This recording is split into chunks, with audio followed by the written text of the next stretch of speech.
Papos de Vendas RS. Mais uma entrevista, mais um episódio, mais um para nós explorarmos. Vamos explorar os conhecimentos de Rodrigo Herculano da Silva. Rodrigo, é um prazer te receber aqui. Cara, fantástica a tua presença, muito obrigado. E te prepara que tu vai ter que descarregar tudo que tu sabe, tá? Nós temos que ensinar alguém, tá bom? Tranquilo? Tá bem, Luiz Fernando. Uma boa tarde. Boa tarde. Também, a gente também é grato pelo convite, né? Para contar um pouco e falar um pouco, né, sobre a profissão do futuro. Opa, Né? é verdade. Vendas é a profissão do futuro. O presente, como é que for, como é que a gente diz? É a anterior, presente e futuro. Não, é que o anterior, o presente, tu pode pegar o aspecto pejorativo das vendas, né? Verdade, o vendedor, o vendedor. Não, no futuro vai ser o vendedor. Vai ter que ser o vendedor. Né? E as pessoas são obrigadas a respeitar, né? Porque sem venda não existe o fechamento de uma negociação. É verdade. Tu sabe, Rodrigo, que eu vejo assim, ó, muita gente, por exemplo, já passou muito vendedor. Eu tive uma equipe com 70 vendedores, só para te ter uma ideia. E, cara, ninguém quer ser vendedor. Só que todos nós somos vendedores, né? Entendeu? A gente nasce vendedor, tá no sangue, etc. Tal. Claro, tem gente que faz, tem gente que não faz, etc. Tal. Mas a maioria não quer ser vendedor. E se a maioria soubesse quanto é importante e quão isso nos traz de benefício, eu acho que todo mundo seria vendedor. Eu acho que essa diferença aí que faz o equilíbrio da vida, né? Ok? Mas vamos lá, conta, como é que tu começou?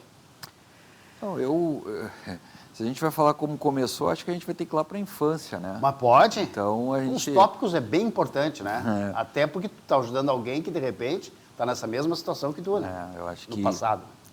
Eu acho que a gente começa a vender muito cedo. No meu caso, comecei a não pedir coisas para o meu pai muito cedo, 8, 9 anos de idade. Opa. E aí vivia do escambo, né? Então, alguma coisa que tu ganhava, tu queria outra, tu ia lá e trocava. Então, isso era uma negociação, isso era uma venda. Tu tinha que valorizar aquilo que era teu para poder Show. Verdade. ter o outro Verdade, bem, né? De alguma forma. Então, começou ali, né? E por ser uma atividade da família muito difícil, que é o serviço funerário, né? Nós vamos falar ali na frente, cara. Eu estou muito curioso, cara. Em torno de 15 anos eu comecei a trabalhar na empresa, né? Já com 15 anos lá? De fato. De fato. Porque com 10, 11 eu já vendia na empresa de alguma forma, porque eu ficava muitas vezes na mesa, na escrivaninha, né? Da recepção. Sim. Né? E alguém chegava para comprar uma coroa de flores enquanto que eu estava fazendo meus temas ali, né? E eu vendia. E aí meu pai tinha muitos negócios, chegava mais tarde e entregava, tá aqui os recibos, tá aqui, né? O dinheiro, dele, era né? tudo dinheiro na época, né? Tá aqui o dinheiro, tá aqui os recibos. As coroas eram coroas artificiais, né? Que tinha que fazer um cartão batido à máquina e colar nela, né? Eu pegava, botava na máquina, batia, já sabia o texto ali, né? O sangue estava fluindo aí, né? Isso com 10 para 11 eu já fazia isso. Show, cara. E aí depois, por um tempo me afastei um pouco, lá com os 15 eu fui efetivamente trabalhar, né, no serviço funerário, né? E aí, por ser ali naquela ocasião, a unidade que eu estava era pequena, era eu e o profissional antigo que estava lá há muitos anos, eu, de alguma forma, em algum momento, começava a vender também, né? Mas uma venda altamente difícil, uma venda altamente complicada, uma venda que lidar com o emocional das pessoas, uma venda que lidar com o luto, que lidar com uma série, com a perda, né? Com uma série de coisas. E sempre uma venda passiva, né? Tinha essa questão. Então, o fato de alguém te procurar para comprar aquele serviço que tu tem, né? É um aspecto passivo, mas que era determinante ali de tu administrar aquilo para a pessoa não ir embora, de alguma forma, porque ela está procurando, mas se ela não gostar, se ela vai procurar outra, ela vai procurar outra empresa, obviamente, né? Então, tu tinha que vender a imagem e o serviço que tu tinha ali na mão, né? Entendeu? Executar, né? Tinha que preencher, né? Tinha que tirar o pedido. Então, desde muito cedo, assim, eu comecei a a tentar fazer coisas diferentes, né? Porque era um mercado muito complicado, muito prostituído, uma situação muito difícil, né? Na época que tinha muito forte o agente, o papa defunto, né? Que era o cidadão que ia no hospital, pagava lá o enfermeiro, o guarda, para indicar a família que perdeu alguém, para ele ir no endereço da família e ofertar. Muitas vezes a família, chegava alguém, a família achava que era, sei lá, o serviço social do hospital e, na verdade, era o agente funerário que recebeu a informação Pesado primeiro, isso, né? e ele foi informar o óbito do ente querido, né? Ixi. Então, isso era muito complicado, né? E por eu ser de uma outra geração, de eu não me adaptar àquilo, eu nunca fiz aquilo, nunca... para não dizer que eu nunca fiz, eu tive uma situação, numa época da minha vida, que em um hospital, um profissional queria, né, nos ofertar... Fazer, né, uma parceria?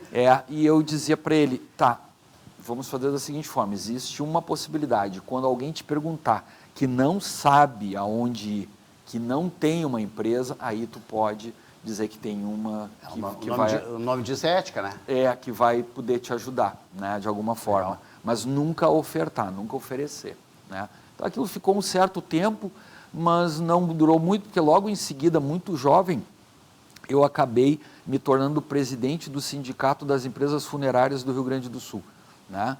Como é que aconteceu isso?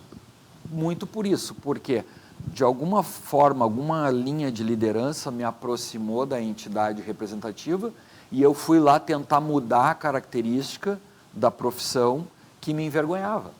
Essa que é a verdade. Legal isso. Eu não tinha a condição de dizer o que eu fazia, né? O meu pai tinha também marmoraria, né? Então, daqui a pouco eu saía de noite, alguma menina perguntava o que eu fazia, eu dizia, eu trabalho com pedras. Nunca dizia, né? Sim, até porque do serviço né? funerário. E ainda tinha uma imagem terrível, né? Sim. Então, isso me fez ir para a liderança do segmento para tentar modificar, fazer coisas e conseguir fazer bastante coisas, conseguir me aproximar do centro do país, que já tinha um sindicato muito forte. Lá a gente trouxe, através do sindicato, em 95, a técnica da tanatopraxia para o Rio Grande do Sul, que é a conservação, né, das pessoas que vêm a óbito. Sim. De uma forma mais asséptica, mais profissional. Isso a gente fez parte da segunda turma do país, teve 20 pessoas, quando foi ter mais 20 eu estava lá, né? E a gente trouxe para o Rio Grande do Sul isso, que é natural hoje, né? A tanatopraxia hoje, você ia nos velórios, você via as pessoas... né, eu vou te falar o seguinte, estou com 64 anos, tá? Primeira vez que eu estou vendo essa palavra. Tudo bem, mas ela já está mais normal. Sim. Mas, de qualquer forma, tu pegou... Graças a Deus também, né? Tu pegou os velórios que tu ia lá no velório e ele era insalubre, era uma pessoa com estado de roxidão, uma pessoa com algum extravasamento, com um aroma meio estranho no velório. Tu viu muito isso. Hoje é muito difícil, porque a tanatopraxia, ela reverte isso, né? E a gente teve a chance de participar disso lá e ficamos muitos anos no sindicato, né, do serviço funerário, ajudando enquanto diretor, sempre enquanto líder, né, do processo de alguma forma. Mas voltando para a questão vendas, né, lá desde cedo a gente teve que aprender eu acho que olhar para o familiar enlutado e tentar mostrar para ele que tu estava ali de alguma forma para ajudar, né? Difícil isso, né? E não para daqui um pouco tomar proveito, porque era natural na época isso. Era natural o serviço funerário se aproveitar das pessoas que perderam alguém. Isso era muito difícil, isso existe ainda hoje, logicamente. Sim, é pesado isso, né? Mas numa proporção muito menor, né? Os profissionais se adequaram de alguma forma e hoje eu acho que a gente tem uma ética muito mais ampla no segmento, né? Muito mais difundida, né? Se criou até um código de ética muitos anos atrás, enfim, aquilo começa a trazer... Eu me lembro, Rodrigo, que teve uma situação dessa em discussão na mídia, né? Sobre a venda disso, né? Teve muitas. O que aconteceu foi que... Inclusive gente presa, que eu me lembro que teve... Não, preso não, porque não é crime, né? Esse é um problema, até porque se fosse crime era mais fácil de coibir, né? Mas o agenciamento funeral ele não está no Código Penal, né? Ele é uma conduta incorreta, administrativa, é proibido, mas tu pode punir a empresa que está envolvida, aquele profissional, né, multando ela ou até chegando a caçar o alvará, porque já teve casos, né, nesse sentido. Mas não na linha penal.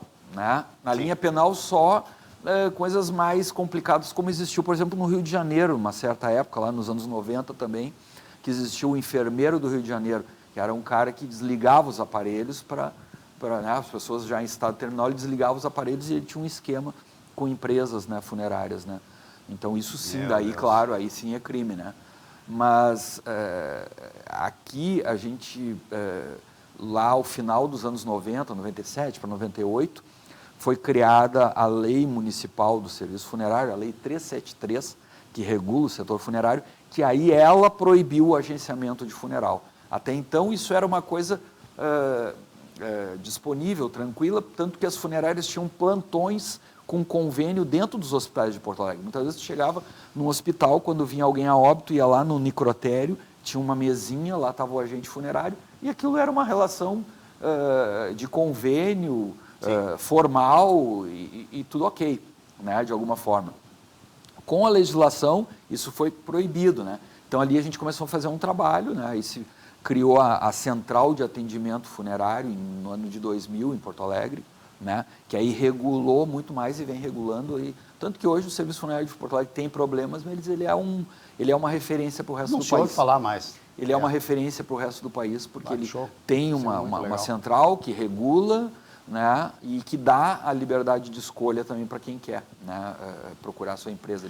Ele não limita. Né? Hoje continua na guerra nos preços? Como é que é isso? Não tem como não existir, porque quando a gente fala de produtos e serviços, né, não tem como não existir guerra de preços. Não tem. Alguém não vai ter mercado e vai tentar, digamos, angariar mercado, né, através do preço baixo. Em algum momento isso vai existir em qualquer área, não tem outra forma. Né? Uhum. Entendi. Eu me lembro que naquela época tu pega um cara e diz para ele o seguinte: o que eu vou fazer? O meu valor é 6 mil, eu tenho uma condição especial por 5. Isso perdura hoje. Normal, isso é normal. Muitas vezes você tem que participar disso. Digamos, voltando aí nessa questão de venda, né, eu acho que a gente viveu muito tempo uma crença limitante. Né, eu acho que tu tem uma guerra interna contigo ética. Né? Então, o teu inconsciente, de alguma forma, diz que é feio tu ganhar com aquele tipo de atividade. Eu vivi muito isso, trabalhei muito isso psicologicamente. Importante, né? isso. Então, o fato de tu pensar que depende da morte de alguém para angariar o recurso da tua empresa, né? Aquilo te marca muito até tu perceber que não, que tu está ali para ajudar as pessoas, né? E que o valor daquilo, de alguma forma, né, ou o preço, vamos dizer assim, ele está vinculado aos custos da operação, que é 24 horas, 365 dias ao ano, veículos, equipe, etc., para manter aquilo aberto. Tem um custo isso, né? E vai ter que ter uma margem de lucro. Não tem jeito, né? Isso não tem outra forma. Mas a gente lutou muito tempo com isso, aonde até me lembro que tinha colegas diretores funerários que me chamaram em algum momento e diziam: olha, tu cobra muito pouco, teu preço é muito baixo, tu atrapalha, etc. E eu ficava assim meio perdido. Eu digo: olha, isso aqui é o que eu entendo, né? Quando é que tu conseguiu decifrar esse degrau? Olha, eu acho que a gente... Porque é uma coisa muito importante, né? Porque assim, desse momento eu dependo de alguém morrer para mim ter grana. Não, isso entendeu? Quando é que tu conseguiu... Quando a gente percebeu a estatística, né? Isso há muitos anos atrás, lá há mais de 20 anos, a gente percebeu que existe uma estatística. Então, que vai vir a óbito em Porto Alegre, por exemplo, 50 pessoas por dia. Em torno de 50 pessoas por dia morrem em Porto Alegre. E isso não muda há muitos anos. Então, tu não precisa torcer para que ninguém venha a óbito. O que tu precisa é fazer que as pessoas te conheçam para, quando precisar de uma empresa funerária, te procurar. Entendi. Entendeu? Então, no momento que tu entende isso, e no momento que tu está tranquilo, que tu não sacaneia ninguém também, né? A grande realidade é a seguinte, eu tenho um pensamento fácil, né? Enquanto tu é ético, cara, o sucesso está abaixo na tua porta. Pode até não ter sucesso, mas ou o sucesso ser o fato de tu não precisar fazer algo errado. Né? Porque quando a gente fala de sucesso, a gente pensa em rentabilidade. Sim, mas não me refiro a isso, eu me refiro ao sucesso de ser conhecido, de sucesso, porra, aqueles caras fazem um trabalho legal. Não, ou o entendeu? sucesso de tu cumprir com o teu propósito. Qual é o nosso propósito na empresa? É ajudar pessoas. Se procurar lá, vai achar. No site, em algum lugar, vai achar. Ajudar pessoas. Né? Isso é muito mais amplo que fazer serviço funerário. A gente não vende serviço funerário. Até porque tu está lidando com dor, né? A gente ajuda pessoas. Legal. Né? A gente sacou isso há muito tempo lá atrás. Né? A Coca-Cola não vendia refrigerante, vendia uma felicidade ali, enfim. Nós ajudamos pessoas, a gente não vende serviço funerário. Até porque quem nos procura, muitas vezes, recebe uma informação básica, que é, eu estou aqui para te ajudar, indiferente de tu me contratar. Certo? Isso é muito legal. Então, muitas vezes tu precisa de uma orientação, precisa de uma ajuda. Onde é que tu vai daqui a pouco? Né? O que eu faço? Para nós, não tem a ideia de, dá o preço e aí tu arranca só depois que tiver um it's ok, né? Sim. Da venda, né? Para nós, e a gente pode até entender isso como negociação, né? A negociação é deixar claro que a gente está lá para ajudar. Né? Claro, evidentemente tu quer vender, claro, precisa. A venda, disso, né? A venda é o resultado é uma consequência, final da negociação. Consequência do fato. Essa é a realidade. Que tu tem como objetivo, é claro, né? Mas eu sou um profissional, eu acho, da área que por muitos anos me entendi como um péssimo vendedor ou como um vendedor muito fraco. Eu sempre me vi como um vendedor muito fraco. Né? Por que esse conceito? Porque era até o momento que aquilo que a gente falou no início, né, da venda pejorativa, era para mim o sucesso da venda. Isto é, aquele cara que vai lá e vende, aquele cara que tem resultado em vendas, aquele cara que fecha negócio. Né? Então, para mim, aquilo ali era o grande uma vendedor. Meta, um objetivo, Exatamente. Hoje, para mim, eu vejo um pouco diferente. Eu canso de perceber que se a pessoa não precisa, na verdade, do que eu tenho para oferecer para ela, eu tenho que ter a condição de dizer para ela, tu não precisa de mim, tu precisa de outra coisa. Entendeu? Então, eu acho que venda, em primeiro lugar, está aí. Né? Ajudar as pessoas está aí, de perceber o que ela precisa. Né? Por quê? Porque essa pessoa vai lembrar de mim em outra oportunidade para qualquer coisa. E se eu tiver que encontrar com ela vendendo um picolé, uma bala, ela lembrar de mim, talvez ela vá comprar de mim porque eu fui honesto, fui sincero com ela. Eu vejo vendas dessa forma. Né? Eu vejo que a venda não é o checkmate. Né? O checkmate é importante, ok, mas se a pessoa não precisa de mim, não faz sentido eu colocar algo, né, vamos dizer, no popular, goela abaixo, né, de alguma forma. A tua empresa hoje, ela tem o psicólogo? Não. Não tem? Não. Aquele cara que vai sentar, quem faz isso é tu? Ou, não, sei lá, quem é que tu... Não, a gente já teve em alguns momentos e hoje é conosco mesmo a ideia de conversar e trabalhar. Sim, pela atividade deveria ter uma forma mais intensa nesse sentido, mas a gente acaba pelo tamanho do negócio, não sendo um negócio tão grande, um negócio pequeno, familiar, a gente não consegue ter recurso para ter todos os profissionais e os staffs que tu gostaria. Tu tem que fazer escolha, né? Então, hoje tu tem outras escolhas que tu tem que jogar e aí com o teu conhecimento, né, tu trabalhar as pessoas, né? Do tipo, conversar, enfim. Sim, o teu atendente, necessariamente, ele já tem que ser um psicólogo, né? Psicólogo que eu falo é entre aspas, tá? Mas não é um psicólogo. É aquele tá. cara que vai dar o calor, que vai te botar no colo. Eu enxergo assim, tá? Aí entendeu? que tá. Se tu pegar se tu pegar os comentários do Google, da funerária Armador Elmo, tu vai ver ali 100 comentários, então tu vai ali, tu vai ver isso ali, entendeu? Tu vai Pessoal, os comentários. Tu vai ver o retorno das pessoas de como os profissionais da empresa atenderam. E esses profissionais atenderam porque eles tiveram um treinamento mínimo, básico, que não é o que deveria ser, mas o mínimo deles entenderem qual é o propósito da empresa, que é ajudar as pessoas. De entender que aquilo ali é um cuidado muito especial. Eu acho que a gente acaba trabalhando de uma forma muito empírica né? Mas com alguns conceitos básicos. É ajudar as pessoas e só pensa se fosse um familiar teu. Eu acho que aí tu desarma qualquer dificuldade, entendeu? E hoje a gente tem algumas amarras no atendimento que a gente consegue perceber se alguém falhou na primeira vez. E na primeira vez que falha, já chama, já tenta resolver. Se falhar duas, olha, tá tudo certo, a gente vai continuar amigo, mas não vamos mais tentar, né? Porque daqui a pouco tu precisa de outra atividade, né? Eu digo falha nesse sentido, né? Porque falhar, todo mundo falha. Mas essa falha de não respeitar uma família devidamente, essa que é imperdoável. Essa não dá, essa tu pode conversar uma vez, a segunda não tem mais como. Como é que tu avalia isso no teu grupo lá, Rodrigo? Não, tu consegue perceber com processos, né? Então, quando a gente chama de abrir um atendimento, iniciar um atendimento da abertura em um velório, quem está lá fazendo isso é um agente funerário, certo? Tá. Ele volta para a empresa depois disso feito e diz, olha, está tudo ok, foi tudo certo, tudo sob controle.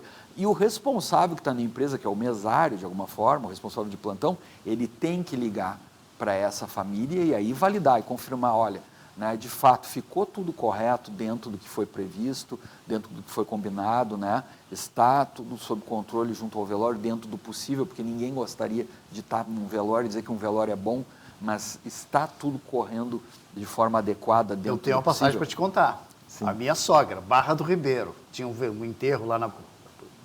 É humor, tá? Mas é verdade. Olha o que ela dizia. Elzira, como é que foi lá o velório lá?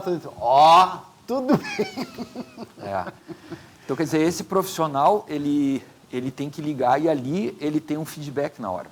Porque tem muitas pessoas que podem não falar nada se tu não procurar elas. Sim. E elas deixam passar e depois elas vêm e reclamam, né?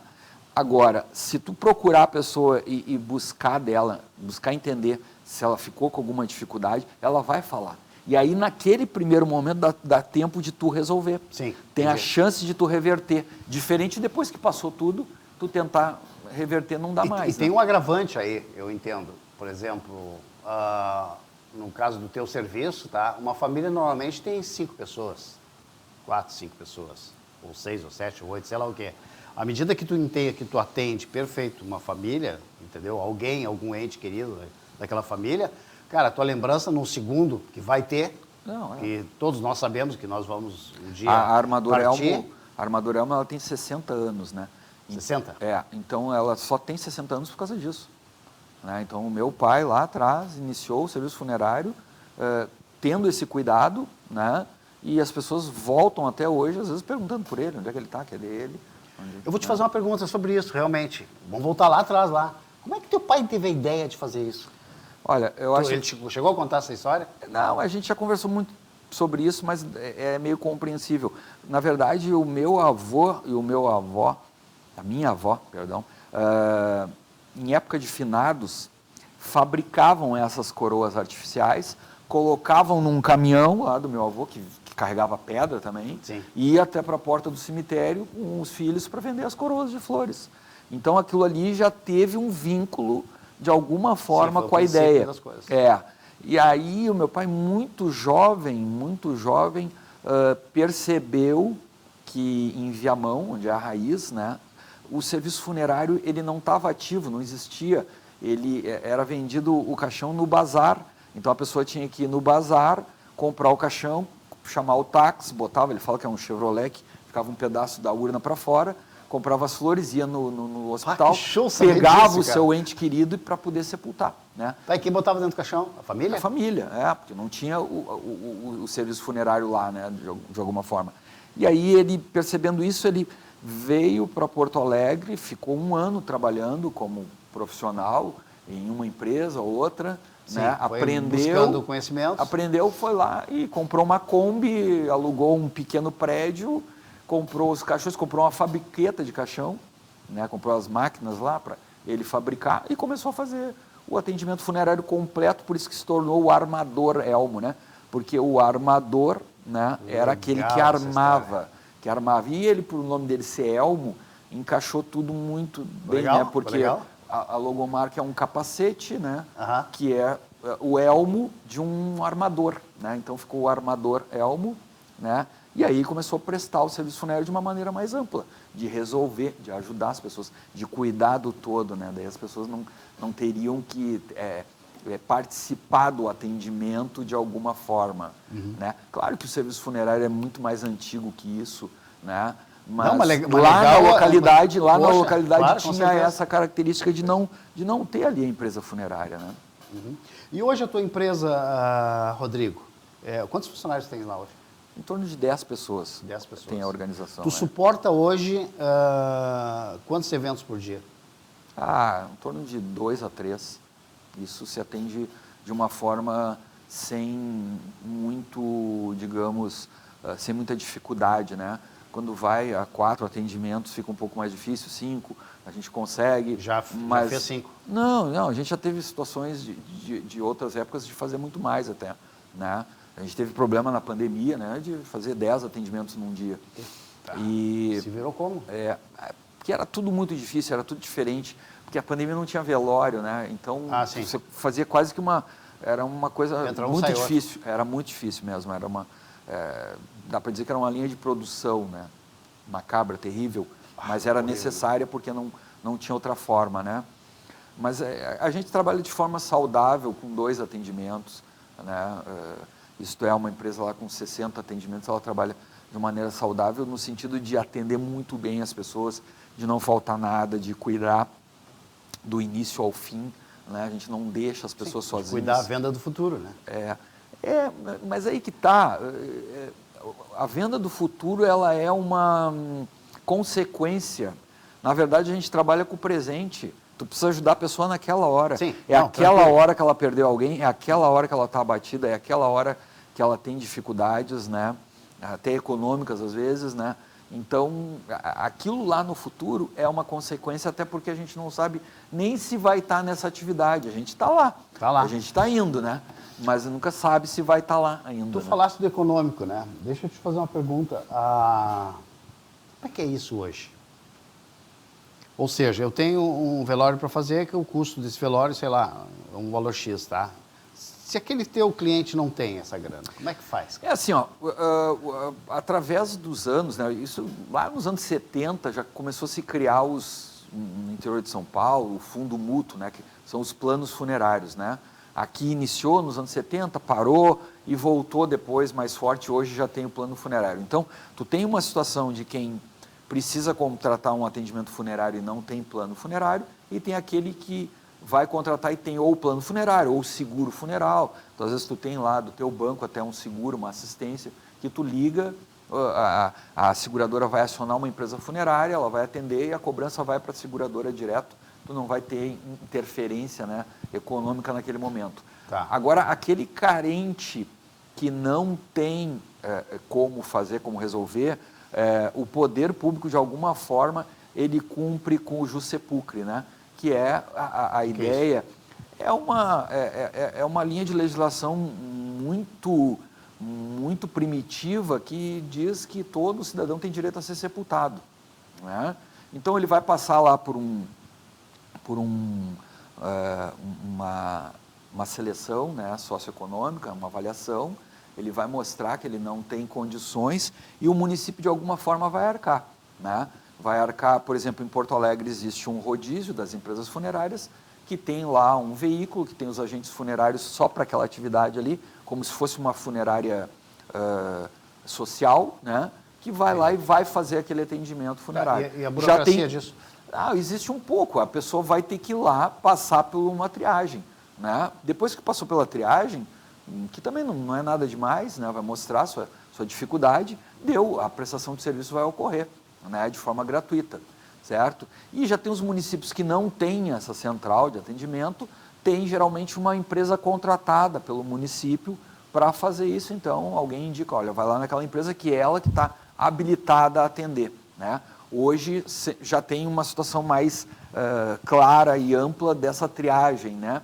Sim. De como passar pelo serviço social, porque também teve muitas épocas que isso era usado de forma política, né? Então o vereador ia lá e dizia, não, eu te consigo tudo de graça. Na verdade, ele não conseguia nada. Ele ia lá e usava o serviço do município e dizia que ele conseguiu. E aí ali não tinha um controle de quem precisava de fato, né, daquela prestação de serviço gratuita, né? Então isso hoje está muito mais neutralizado, tem muito mais regras, né, para que não aconteça e porque as pessoas que precisam mesmo, de fato, usufruam, né, desse serviço social, né, de alguma forma. O teu pessoal hoje, como é que tu prepara eles? A gente... Vou te fazer uma pergunta diferente, Claro. vou te perguntar diferente.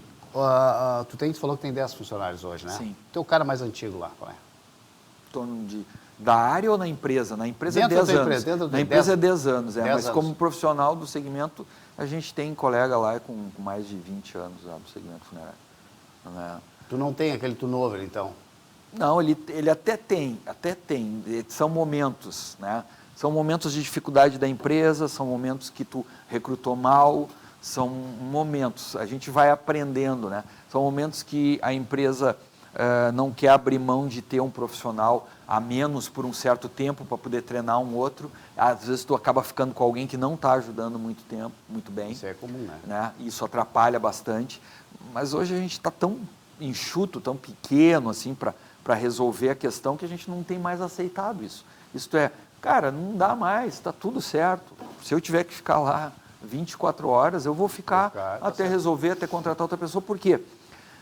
Porque eu costumo dizer para as pessoas que entram no recrutamento que a atividade do agente funerário, ela é fantástica, se tu conseguir achar a essência dela, né? Se tu conseguir achar a essência, se tu conseguir entender que tu está ali ajudando pessoas, que tu ainda vai ter os teus ganhos, o teu rendimento, que tu vai ter uma razoável remuneração, por mais difícil que seja, tu aprendendo e te qualificando, tu tem emprego em qualquer lugar do mundo. Por quê? Porque ninguém quer fazer. Ninguém quer ser agente funerário, ninguém quer. Quantas pessoas, se eu pegar aqui agora no estúdio e sair falando, quer ir trabalhar na funerária, os caras vão dizer, tá louco. Então tu vai pegar 10, um vai dizer, tá, de repente eu vou lá. Eu vou... Cara, como agora, é que se convence uma pessoa vai, disso? Não, a gente convence com o quê? As pessoas vão atrás de trabalho. Né? Muitos hoje já querem atividade. Conseguiram perceber isso de alguma forma, se encantaram com a ideia de ajudar as pessoas, de ter uma atividade que tu faz diferença na sociedade, né? Porque o agradecimento para o serviço funerário, eu acho que ele só chega perto do agradecimento da área da saúde, né? A área da saúde, poxa, quando alguém agradece, né, os profissionais da área de saúde, é uma coisa muito grande, muito ampla, né? Sim. O setor funerário, ele não chega lá, mas chega próximo, né? Porque ele foi, de alguma maneira, um anjo ali naquele momento de dificuldade das pessoas, né? De resolver. Sim, até porque nesse momento eu entendo dessa forma, eu já passei por isso, e a gente fica, cara, que nem mosca, entendeu? Sabe? Eu não sei para que lado eu vou, não sei para onde eu vou andar, etc e tal, entendeu? Exatamente. Então, poxa, aí vem uma funerária que consiga fazer, é aquilo que eu te falei, te botar no colo, sabe? Te dar aquele carinho naquele momento, aí é fantástico. Então, os profissionais que entendem isso, que entram para a atividade, muitos não querem mais sair de forma alguma, porque conseguiram pegar a essência daquilo, né? E, como eu falei, se o cara quiser, vou morar no Nordeste, ele pega e ele vai ter empresa lá boa que vai poder contratar ele, porque ele é profissional qualificado, né? Diferente de outras atividades, né? Que o cara vai lá, vou lá para o Nordeste, tu vai chegar lá, vai dar um chute na árvore, vai cair vários profissionais de algumas atividades, né? O agente funerário não, né? E as empresas precisam de gente qualificada, de gente que tenha esse time, né? Tu nunca pensou em criar um curso para isso? Na verdade, eu estou criando, né? Na verdade, eu estou trabalhando nisso, É um nicho de mercado bastante interessante. A gente acaba parando, indo, voltando, né? Por quê? Está lá o projeto. Não, o projeto está lá, a gente está trabalhando ele, vai, volta, né? Tempo, etc. Mas a gente tem como clareza isso, mas não de uma forma mais ampla, porque tem algumas atividades já mais amplas. A gente precisa tentar mostrar para as pessoas isso que eu estava falando aqui agora, a essência. Né? Porque se tu comprar a essência, depois o resto... É fácil. O resto é muito mais prático, é botar no manual e andar.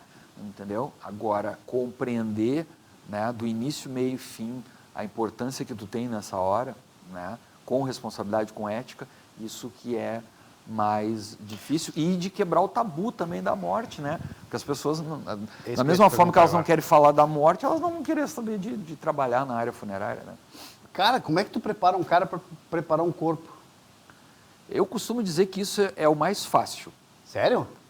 Se ele entender que ali, naquele momento, ele vai ter que separar as coisas, vai ter que ter respeito por aquele corpo, por aquele ente querido, do cara. mas que ali tem uma matéria, né? Tem uma matéria que ele precisa apresentar bem para aqueles entes queridos se despedir. Vai ser a última vez que eles vão ver aquela pessoa. Então, ele tem a responsabilidade de renovar aquela pessoa. As pessoas saem do hospital debilitadas, né? E elas entram num estado de decomposição biológica após o óbito. Isso é automático. Sim. Então, o profissional tanatopraxista, ele tem que fazer a conservação, ele tem que buscar a asepsia, ele tem que dar a condição de deixar aquela pessoa como se estivesse dormindo, né? Isso, eu não vou entrar nos detalhes aqui, porque não precisa, não é esse o foco, né? Mas ele tem técnicas para fazer isso, né? E quando ele apresenta lá no velório, entendeu? Ele tem muitas vezes essa gratificação, né, das pessoas enxergar alguém e poder se despedir. Por quê? Porque daqui a um pouco viu no hospital de uma forma que não ia poder fazer com que todos se despedissem, né? Significa, então, que ele vai ter a posterior uma gratificação referente ao trabalho prestado dele. Ele vai receber um agradecimento que ele vai para casa de uma forma diferente, né? Sabe por que eu te perguntei isso? Pelo seguinte, Rodrigo, eu tive meu zelador, meu condomínio, e ele trabalhava, a família dele tem uma funerária. E ele trabalhava na preparação dos corpos. E certa feita, um domingo desse, eu estava lá, domingo não, sábado desse, tomando de manhã cedo, e ele me contando, né? Pá, tô morto de cansado. Eu disse, pô, o que tá fazendo, cara? Tá passando a noite em claro. Aí que eu vim saber que ele trabalhava na funerária, né? E aí ele disse assim, para mim, eu tenho vivido esses últimos 2 dias as coisas mais tristes da minha vida. Preparar criança. Uhum. Como é que tu prepara esse teu profissional para isso? Ele estava acabado, tá? Uhum. A realidade, ele estava acabado. Entendeu? Na verdade, é a mesma coisa? Não, na verdade não tem preparo. Na verdade vamos lá resolver. A gente precisa resolver. Não tem. Porque se tu for entrar no aspecto psicológico, etc, etc, etc, etc, tu não vai fazer. Não vai fazer. Entendeu? Vai chegar uma hora que vai travar, né? Então, tu tem que ir lá e resolver a questão para a família. A família precisa resolver, né? Tá. Vamos passar isso. Crescimento da Elmo. O que tu me fala? Qual é a tua projeção daqui para frente? O que tu pensa e sonha com a tua marca? A Elmo já foi muito maior, ela diminuiu, né? A Elmo já teve unidades em Porto Alegre, Viamão, hoje só tem Viamão. Lá, na gestão do meu pai, lá nos anos 70, tinha Gravataí, Osório. Então, ela diminuiu, né? Então, na verdade, o futuro a gente não tem muita ideia, porque a gente trabalha hoje muito com a ideia do plano funerário, né? Sim. O crescimento da... Esse plano é teu? Sim, sim. Tu criou um plano para isso? Sim, sim. Em 2007, a gente montou uma empresa separada, que é a Assistencial Elmo, que cuida dos planos funerários, a gestão dos planos. Então, cara, eu acho muito importante a gente vê o futuro só vinculado aos planos funerários, por tudo que a gente já viu em outras localidades, né? Que 70%, 80%, 90% das pessoas têm um plano de alguma forma, 10% que vai procurar uma funerária na hora que ocorre. Então, o futuro está ligado ao plano funerário, está ligado à previdência, à recorrência, né? E ele foi se modificando através do tempo de uma forma que ele também não podia tratar só de serviço funerário. Então, o plano já vem há muitos anos inserindo área de saúde, inserindo benefícios, inserindo conveniências, né? E hoje já tem planos que são um clube, né? Então, a gente já tem hoje um clube, que a gente coloca o Elmo Vida, já é uma progressão da Assistencial Elmo, já é um clube onde a pessoa vai ter a condição, né, de se precisar do atendimento funerário ter, mas ela tem outras questões, como o seguro da residência, o seguro do carro. Sim, tem um pacote. A questão de área médica, a questão de descontos no comércio, em produtos, serviços, na questão de lazer, né? A empresa funerária ela vai criando isso da mesma forma que os postos de gasolina, eu acho, não existem mais só vendendo combustível, né? Então, eu acho que a empresa funerária que for empresa funerária, ela vai deixar de existir logo em seguida. Cara, o nosso tempo vai morrendo, é muito rápido. Cara, eu tenho um monte de coisa que eu queria falar contigo sobre isso, mas quem sabe uma nova oportunidade a gente pode voltar a falar. A gente não falou muito sobre venda, né? É, na verdade, eu nem vim aqui muito falar sobre a minha empresa. Eu digo, vamos lá falar de vendas. Não, mas porque é uma venda, quando eu falo de venda, acaba vindo para a área, né? Claro, sem dúvida nenhuma. Mas é uma percepção de venda diferente, né? Era justamente isso que eu queria. Eu consegui aquilo que eu estava querendo de ti, entendeu? Eu consegui. Porque eu vou conseguir fazer as pessoas entenderem o que é o teu trabalho. Porque, na realidade, todo mundo se assusta quando se fala em funerária e sei lá, essas coisas todas. Eu conversei aqui com o Rodrigo Herculano da Silva, esse papo fantástico. Eu matei as minhas curiosidades por algumas coisas. Gostaria de um monte de mais perguntas que eu quero fazer. Mas eu tenho uma para fazer para ti ainda, antes de encerrar. Por que procurar Elmo? Porque sabe que lá vai ter apoio. Faz o teu merchandising aí. Por que procurar Elmo? Porque lá vai ter apoio, lá vai ter pessoas prontas para ajudar. Né? Eu acho que é isso. Lá vai ter pessoas prontas para ajudar. E não preocupadas com a questão comercial, se vai fechar um negócio ou não. Lá tem pessoas prontas para ajudar. E isso quer dizer que as pessoas vão dizer exatamente aquilo que tu precisa. Né? Show. E não o que é melhor para a empresa, e sim o que é melhor para a família nesse momento de dificuldade. Né? Legal. É isso. No oferecimento do Grupo Elfa Publicidade e a VTV, eu conversei com o Rodrigo Herculano da Silva. Muito legal. Tô feliz. Pessoal, não se esqueçam de dar o seu like lá, entre no canal, passe para frente esses bate-papos, porque eu tenho certeza absoluta que, referente a essa nossa conversa hoje, desse bate-papo de vendas, muita gente vai querer escutar para entender o que é esse produto. É isso, Luiz Fernando. É isso aí. Rodrigo, agradece. Muito obrigado, cara. A gente agradece aí o convite, né? Estamos à disposição. É um prazer te conhecer, cara, entendeu? É um prazer também. Vamos tornar amigos, né? Antes de qualquer coisa, né? Tá certo. Entendeu? Tá bem? Beleza.